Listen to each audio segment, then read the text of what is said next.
Aujourd'hui, il est monnaie courante que des jouets soient commercialisés à la sortie d'un film, mais il n'en a pas toujours été ainsi. Remontons le temps jusqu'au début de l'année 1977, quelque temps avant que Star Wars ne sorte en salle. La société qui produisait le film, la 20th Century Fox, a pour projet d'accompagner le long métrage de George Lucas d'une petite gamme de figurines et de véhicules.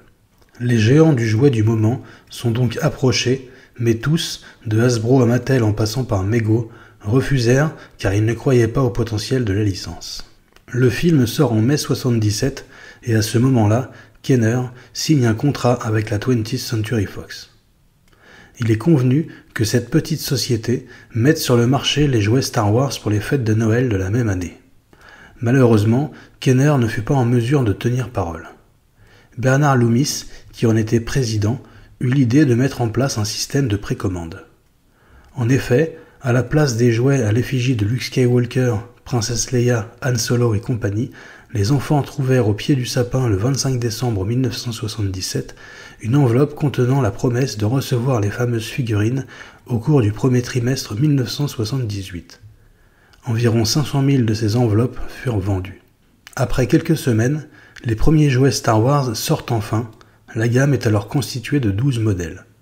On y retrouve les principaux héros de la guerre des étoiles, mais aussi les Tusken ou les Jawa.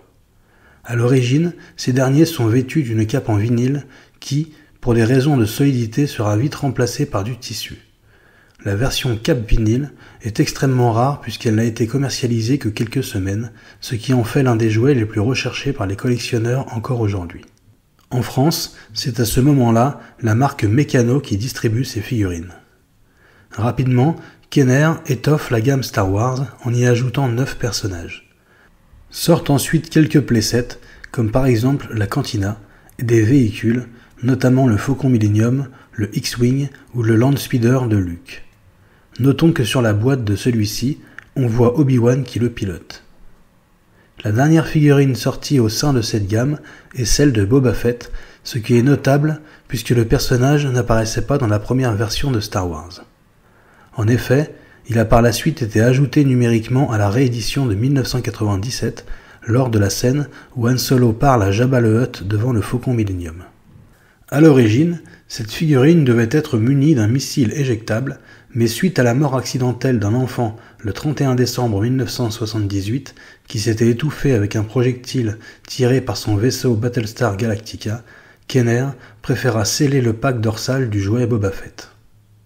Jusqu'alors, les figurines Star Wars étaient au format 8,26 cm et Kenner décide d'agrandir sa gamme avec une série de poupées de 30 cm ainsi qu'avec la Star Wars Micro Collection constituée d'une myriade de minuscules figurines.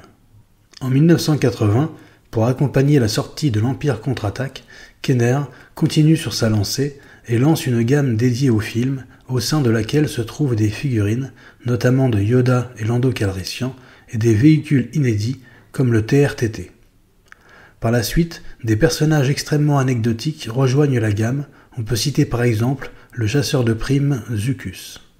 En 1983, pour la sortie du troisième film, Le Retour du Jedi, Kenner commercialise les jouets et peluches Ewok, mais surtout des figurines et des véhicules améliorés en termes de détail et de finition.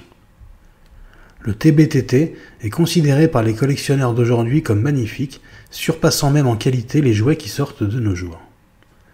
Kenner vend également des petits véhicules de combat futuristes sous l'étiquette Star Wars, bien qu'ils n'apparaissent pas dans les films, et lance les 3 gammes suivantes: The Power of the Force, Ewok et Droid.